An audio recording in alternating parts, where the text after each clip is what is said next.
Mike Hosking Breakfast, 6 to 9 weekdays on Newstalk ZB. You know, there seems to be some debate, or at least questions, around when the government are going to address the business of Maori seats at local council level. Now, there is a claim of a leak from within the cabinet that the whole idea is on the back burner now. ACT deny this, of course. Mixed in with that issue is the issue of universities and their various segregated areas, depending on race. Even the Prime Minister told us how disappointed he was with all of that. This sort of practice is still taking place.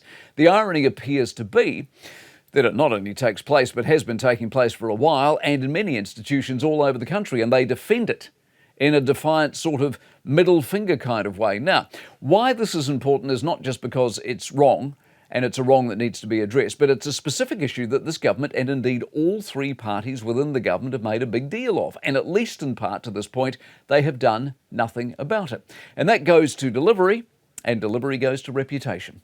The council move in particular was one of the most egregious acts of the previous government. To refresh the memory, when a council decided they wanted Maori wards or Maori seats, you were allowed to organise a petition if you wanted, and if you got 5% of the locals on board, it was then put to a vote, a referendum. And when this happened, the vote was always one way, and in large numbers. People did not want it. Now, you might want to ask councils about their intent in the first place, given they never made it part of their manifesto when they were looking for your support in the election campaign itself. But when democracy played out, it always played out one way. We didn't want it. So given that, there were rich pickings for National, ACT and New Zealand First to promise to address these race-based wrongs. It involves everything from Maori signage to government department names to wards to segregated areas. And as much as they might talk about it or tut-tut about it or express dismay in it, as we sit here this morning, today, they have done nothing actually about it.